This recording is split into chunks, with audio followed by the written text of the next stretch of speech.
The great hall of the Galactic Council stretched beyond sight, its crystal walls reaching toward a dome that showed the swirling colors of distant stars. Representatives from 47 different worlds sat in their assigned seats, each section designed for their species' unique needs. The air hummed with translation devices working overtime as dozens of languages filled the space with whispers and clicks and musical tones. Commander Zekthara stood at the center podium, his gray skin gleaming under the bright lights. The Vorthan was impressive even by his people's standards. Tall, muscular, with the kind of presence that made others step back without thinking. His red eyes swept across the assembly as he waited for silence. "Honored representatives," he began, his voice carrying easily through the hall. "The Vorthan Empire requests permission to expand our territory into the outer spiral arm of Sector 779. Our scouts have identified 17 systems with suitable worlds for colonization. The region appears to be unclaimed and rich in resources." Murmurs of approval rippled through several sections. The younger species always supported expansion. More territory meant more trade opportunities, more resources to share. The motion seemed routine until a figure rose from the ancient section of the hall. Elder Sithmara moved slowly, her long white robes flowing around her thin frame.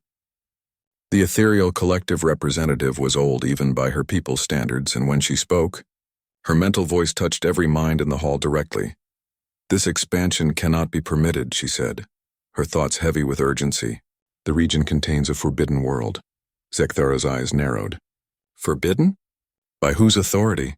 The outer spiral has been unclaimed for 10,000 years. "By the authority of those who came before us," Sithmara replied.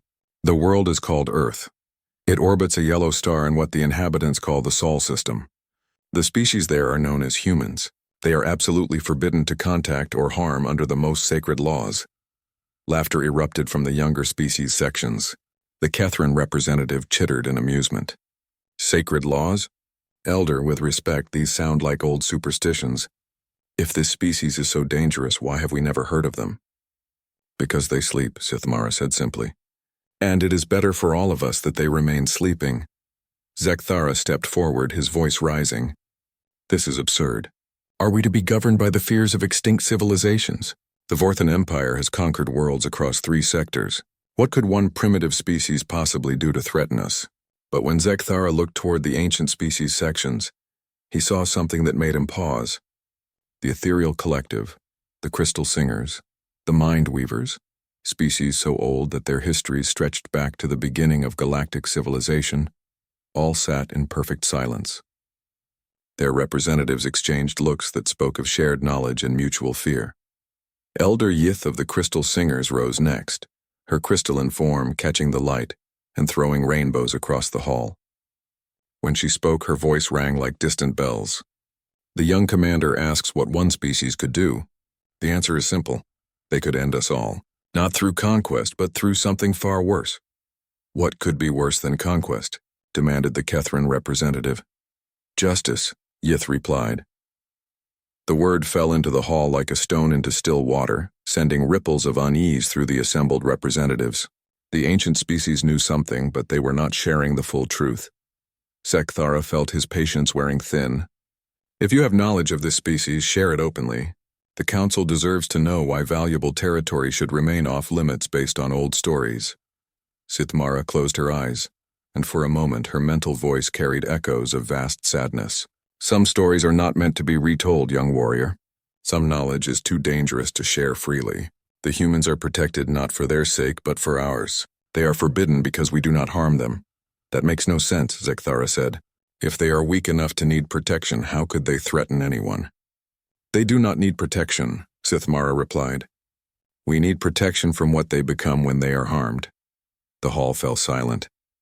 Even the constant hum of translation devices seemed muted. The ancient representatives sat like statues, their faces unreadable, while the younger species looked confused and frustrated. Finally, the council's speaker called for a vote. "All in favor of Commander Zekthara's expansion proposal?" Less than half the hall responded with approval, mostly the younger, more aggressive species. All opposed? The ancient sections voted as one block, their combined influence enough to tip the balance. Every species that remembered the old times, Every civilization that had survived since the early days of the galaxy voted against the expansion. The motion is denied, the speaker announced. The Sol system and surrounding regions are hereby declared permanently off-limits. Any violation will result in immediate expulsion from the Council and military intervention, if necessary. Zekthara's hands clenched into fists. This is outrageous. The Council is being held hostage by superstition and fear. The Council is being protected by wisdom, Sithmara replied.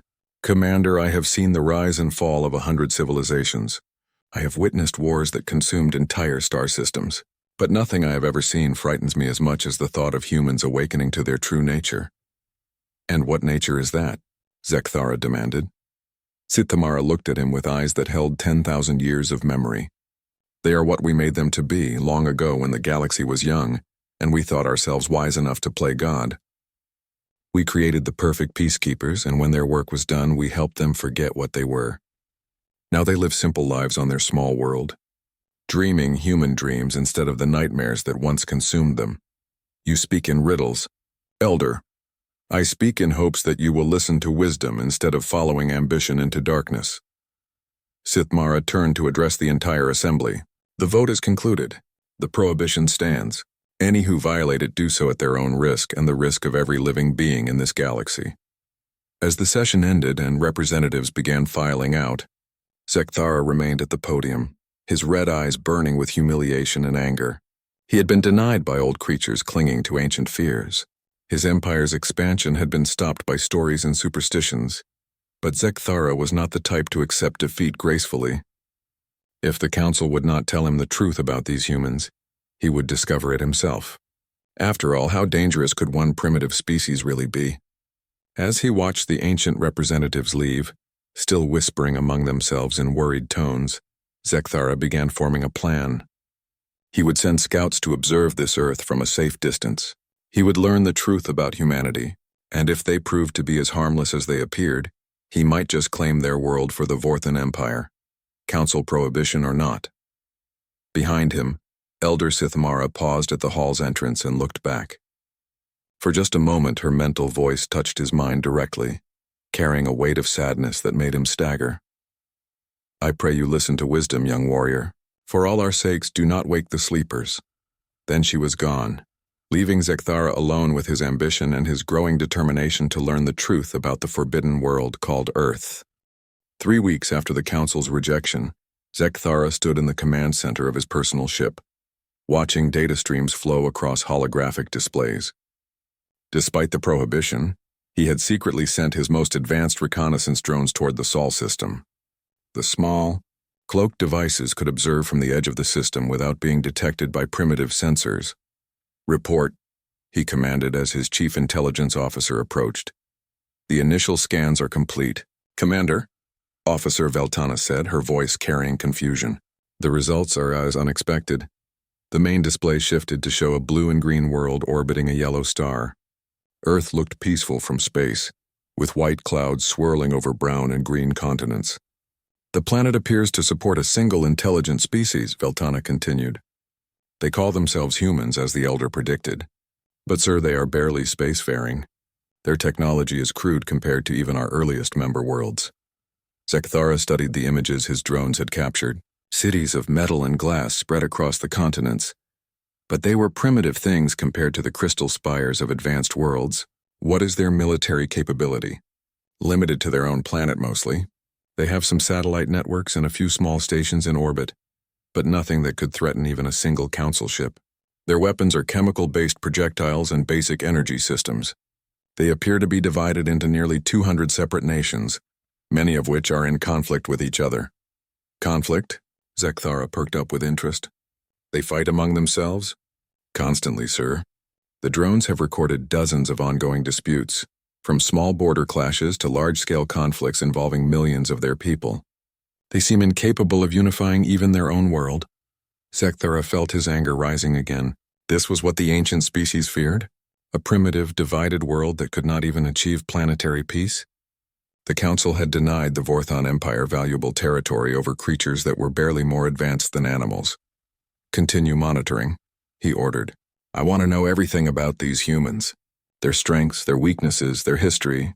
If they are truly this primitive, I will present evidence to the council and demand they reconsider the prohibition. But as the days passed and more data arrived, Zekthara's certainty began to waver. The humans were primitive, yes, but there were disturbing patterns in their behavior that his analysts could not explain. They fought constantly, but their wars had strange rules. They would risk their own lives to protect non-combatants. They would share resources with enemies during natural disasters. They would sacrifice strategic advantages to avoid harming civilians. Most puzzling of all, their greatest heroes were not their strongest warriors or their cleverest leaders, but those who had given their lives to save others.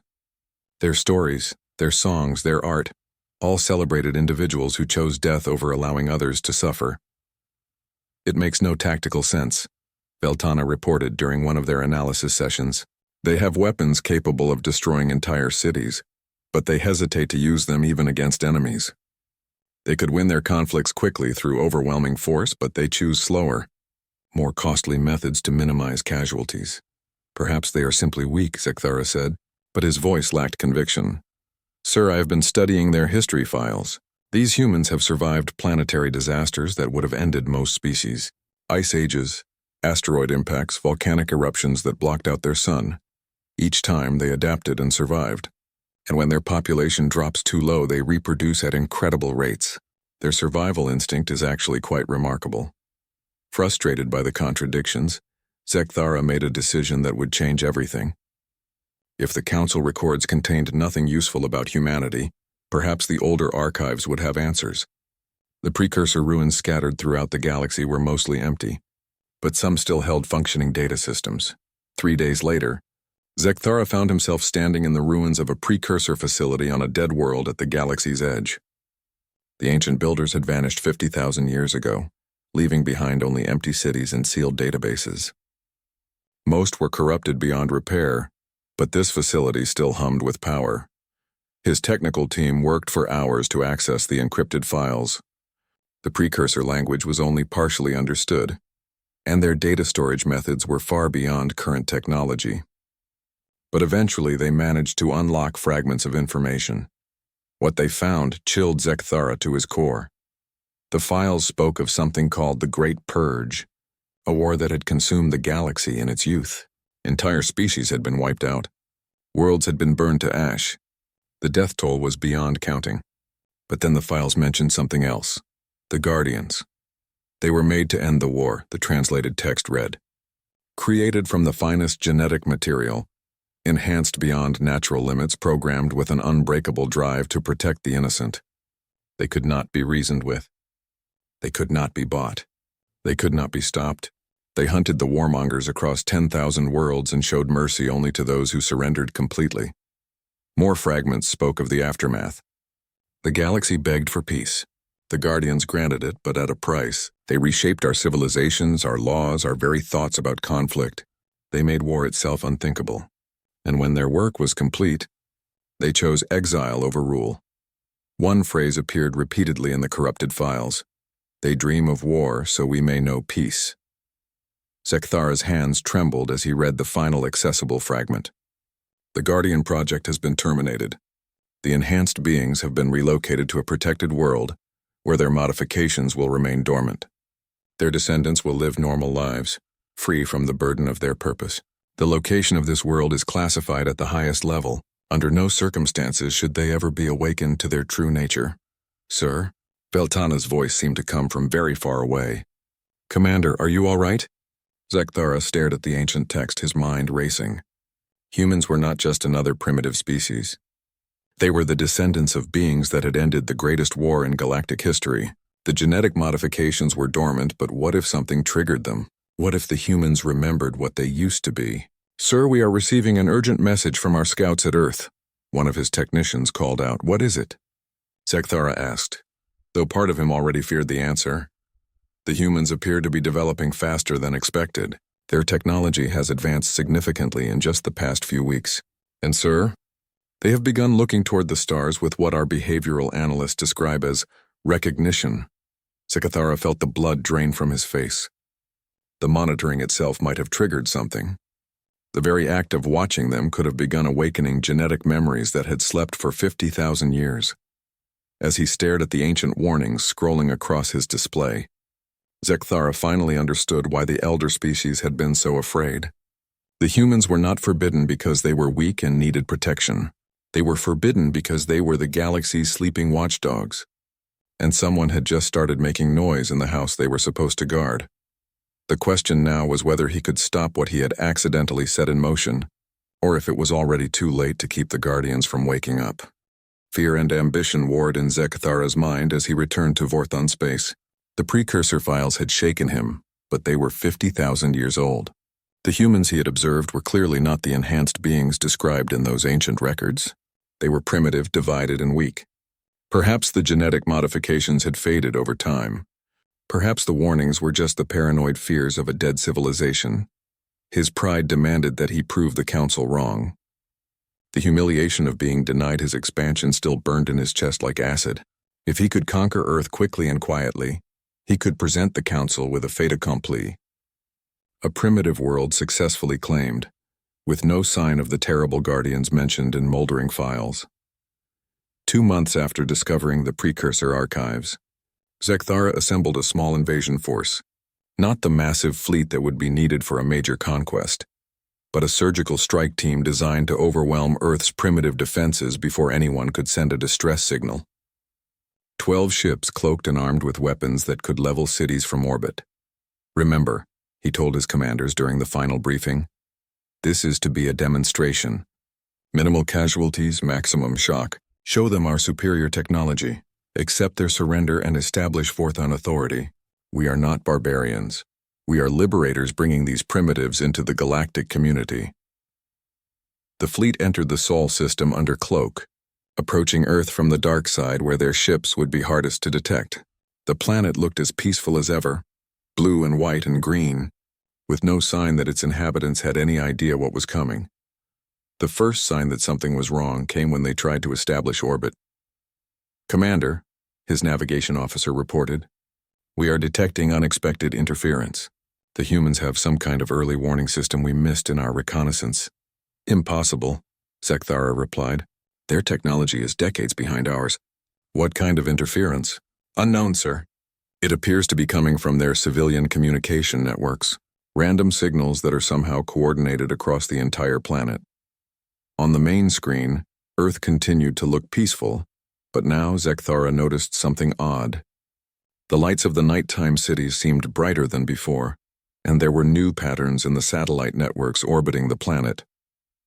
The humans were not panicking as he had expected. Instead, they seemed to be preparing. Begin the assault, he ordered. Target their military installations first, then their communication centers. Make it swift. The Vorthon ships dropped their cloaks and began their attack. Beams of energy lanced down from orbit, striking at missile bases and command centers. The primitive human defenses should have crumbled immediately. Instead, something impossible happened. The humans did not surrender. They did not panic. They did not even seem surprised. Ground-based weapons that should not have been able to reach orbital targets somehow found their mark. Human pilots in primitive aircraft performed maneuvers that defied the laws of physics, sacrificing their own lives to ram Vorthon fighters.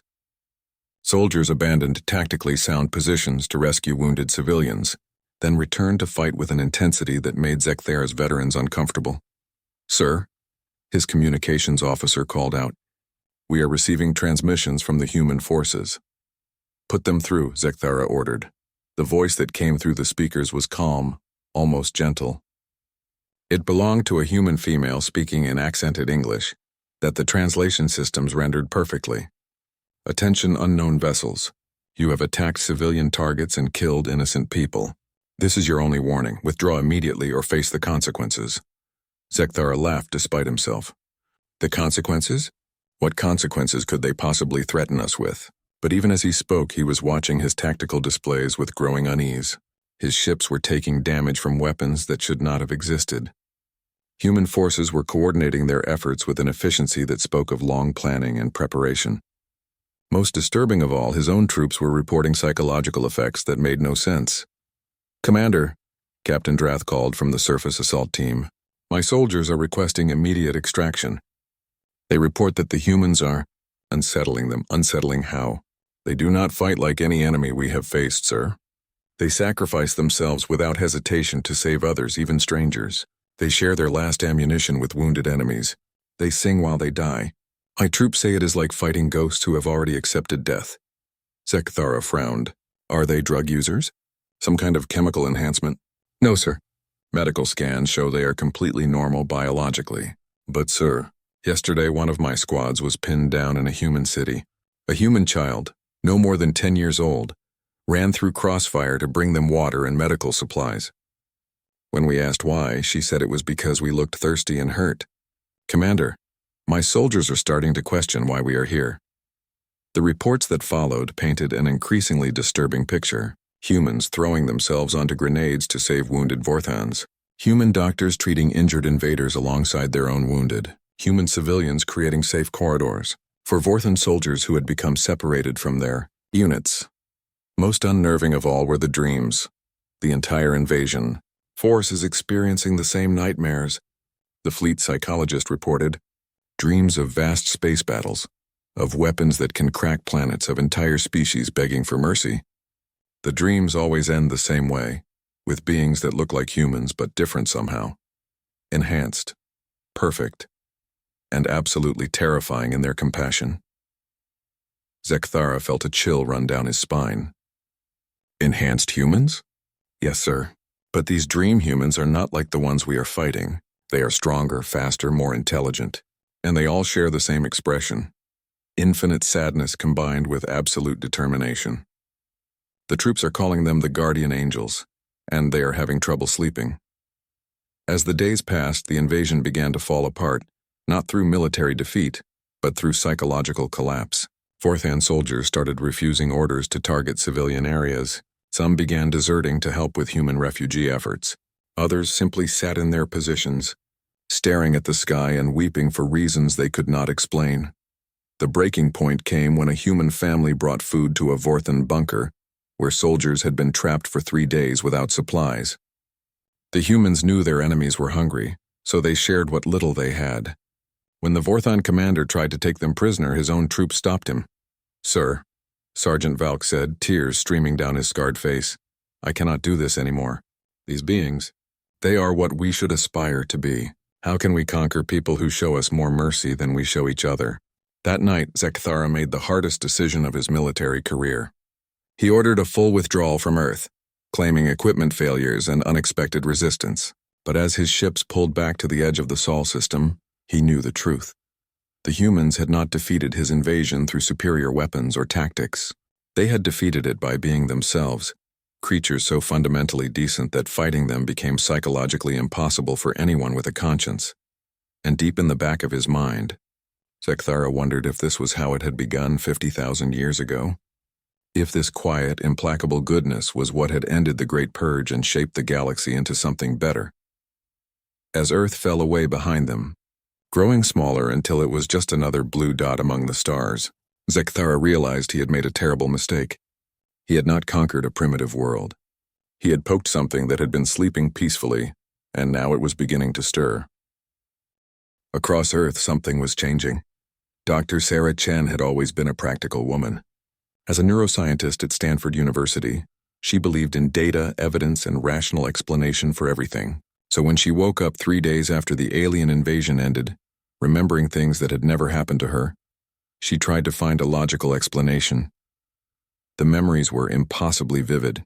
She recalled standing on the bridge of a starship, watching entire fleets surrender rather than face what she represented. She remembered walking through the ruins of civilizations, offering mercy to beings who had committed genocide. Most clearly of all, she remembered the weight of absolute responsibility, the knowledge that the peace of an entire galaxy rested on her shoulders and those of others like her. Just stress, she told herself as she prepared for another day of studying brain scans from invasion survivors. The attack was traumatic. The mind creates coping mechanisms. But when she arrived at her lab, she found similar reports flooding in from around the world. Ordinary people were experiencing the same impossible memories. A baker in Prague remembered designing weapons that could crack moons. A teacher in Cairo recalled negotiating the surrender of an empire that had enslaved 12 star systems. A farmer in Iowa dreamed every night of walking through a field of crystalline flowers on a world orbiting twin suns. The memories were too consistent to be random trauma responses. They were too detailed to be imagination, and they all shared certain characteristics: advanced technology beyond current understanding, impossible acts of both creation and destruction, and always the same driving purpose: to protect those who could not protect themselves. Sarah was analyzing the pattern in these reports when her research was interrupted by something that made her forget about scientific skepticism entirely. Deep beneath the Antarctic ice, something was coming to life. The facility had been hidden under 2 miles of ice for 50,000 years. Its black metal walls showed no signs of age or wear despite the impossible span of time. Automated systems that had slept since before human civilization began to power up one by one, responding to signals that no human technology could detect. In the facility's central chamber, a crystalline intelligence that called itself Guardian Terra opened sensors that had been dormant since the last ice age. It scanned the Earth above, noting the changes that had occurred during its long sleep. Continents had shifted, species had evolved and gone extinct, and most importantly, the descendants of its charges had survived and multiplied. The facility's archives contained detailed genetic records of every human on Earth. Guardian Terra compared these to the original Guardian templates and found what it had been programmed to watch. For the activation markers were appearing. The dormant genetic modifications were beginning to wake up in response to external threat. Guardian Terra sent a priority message across the galaxy using communication methods that predated current civilization. The message was simple but terrifying in its implications.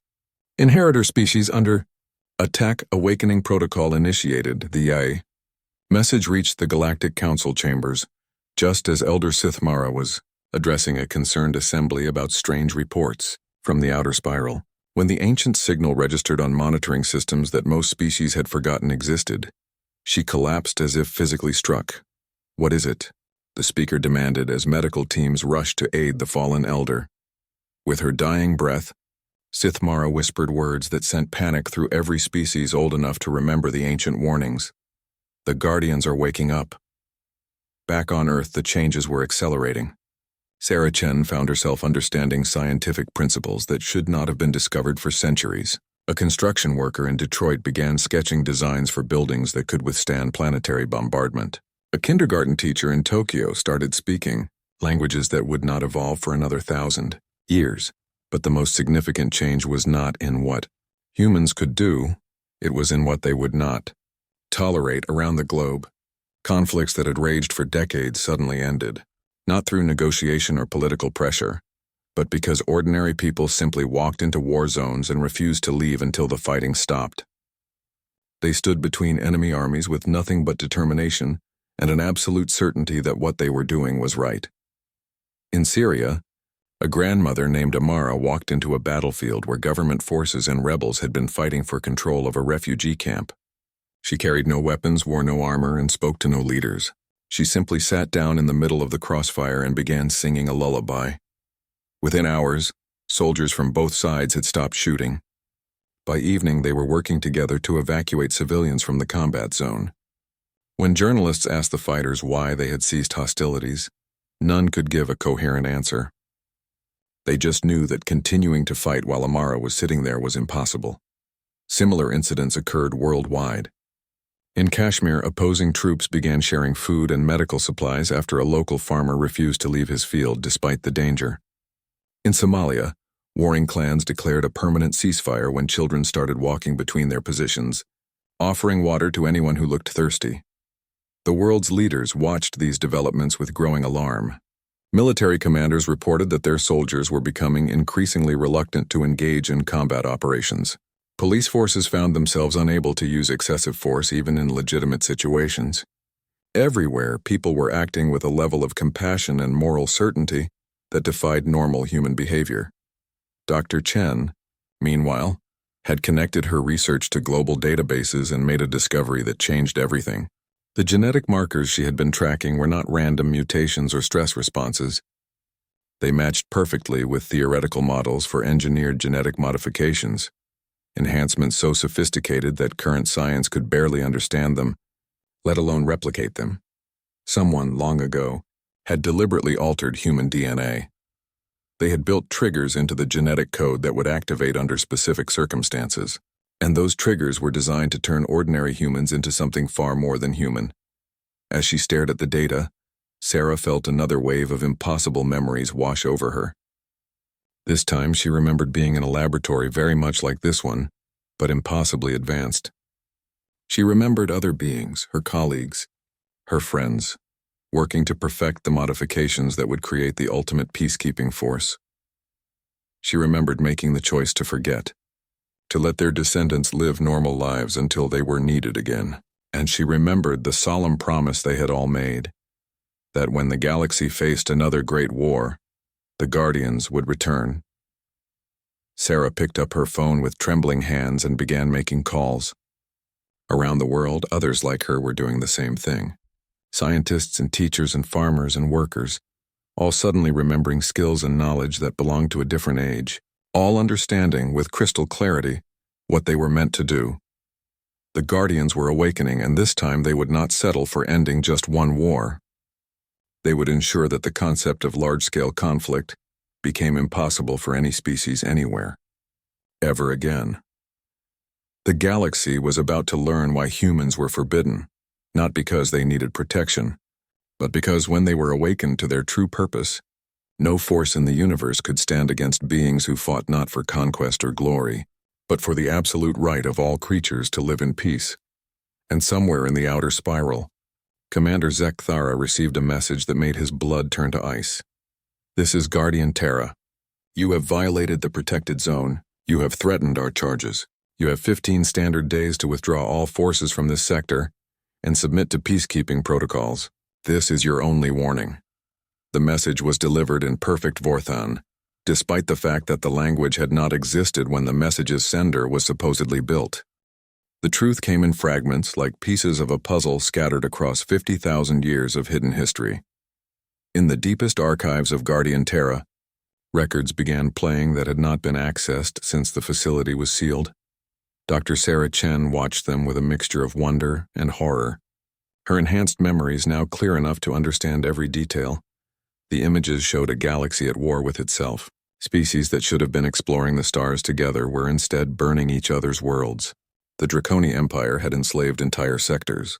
The Void Hunters had committed genocide against any species they deemed inferior. The Machine Collective had turned living beings into components for their vast factories. In the midst of this chaos, the precursors had made a desperate decision. They would create beings capable of ending the war once and for all, not through superior firepower, but through something far more powerful. They would engineer the perfect peacekeepers. The project had taken centuries. The precursors had studied every known species, cataloging their strengths and weaknesses. They had analyzed the psychology of war, the biology of aggression, the social structures that led to conflict, and from this research they had created their masterwork. The Guardians were built from the genetic foundation of an early human subspecies, but enhanced beyond recognition. They possessed strength that could crack stone, speed that made them blur when they moved, and intelligence that let them understand and predict the behavior of entire civilizations. But their greatest enhancement was not physical or mental, it was moral. The Guardians could not ignore suffering. They could not turn away from injustice. They could not rest while innocents were in danger. These were not programmed behaviors that could be overridden or ignored. They were woven into the very structure of their enhanced DNA, as fundamental as breathing. When the Guardians were finally deployed, the galaxy learned what mercy looked like when backed by unstoppable force. They did not conquer worlds. They liberated them. They did not destroy fleets. They convinced them to surrender. They walked onto battlefields and simply stood there, radiating such profound sadness at the violence around them that seasoned warriors threw down their weapons rather than continue fighting in their presence. The Draconi Empire, which had seemed unstoppable in its expansion, surrendered after a single Guardian walked into their throne room and asked their emperor why he thought slavery was necessary. The Void Hunters, who had never shown mercy to any species, begged for forgiveness after witnessing Guardians weep for the victims of their genocides. The Machine Collective dismantled itself rather than face beings who made them question the very logic of their existence, but the most terrible part was not how the Guardians ended the war. It was how they chose to end themselves. We were too successful, Sarah whispered as she watched the final records. In the images, beings who looked like idealized humans stood in a vast assembly, their faces bearing expressions of infinite sadness. We did not just end the war. We made ourselves the center of galactic civilization. Every species looked to us for guidance, for permission, for approval. We had become what we were created to stop, rulers who decided the fate of others. The Guardian Assembly had debated for months before reaching their decision. They could not simply die. Their knowledge and capabilities were too valuable to lose entirely. But they could not continue to exist as they were, because their very presence prevented other species from growing and maturing on their own. So they chose a different path. The genetic modifications that made them superhuman would be locked away, buried so deep in their DNA that they would become dormant. Their descendants would be ordinary humans, living normal lives on a protected world. The galaxy would forget about the Guardians and learn to govern itself, but if another great war ever threatened innocent life, the modifications would activate. The Guardians would return not as rulers but as protectors who would do what was necessary to restore peace. The failsafe was contact with hostile alien species, Sarah realized. Zekthara's invasion triggered the awakening protocols. Around the world, the changes were accelerating. Humans who had never shown particular courage were walking into dangerous situations with absolute confidence. Scientists were making breakthrough discoveries by accessing knowledge they should not have possessed. Artists were creating works that moved people to tears without understanding why. But most importantly, the fundamental nature of conflict was changing. In the Galactic Council chambers, panic had replaced the usual diplomatic calm. Reports were flooding in from across the galaxy of impossible events. Wars that had raged for centuries were ending overnight. Criminal organizations were surrendering to authorities they had never feared before. Even pirates were turning themselves in and offering to make restitution for their crimes. "How is this possible?" demanded the Kethran representative. "These conflicts are light years away from Earth. How can humans affect events they do not even know about?"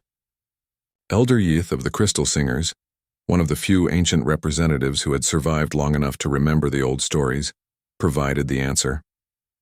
Because they are not just awakening on Earth.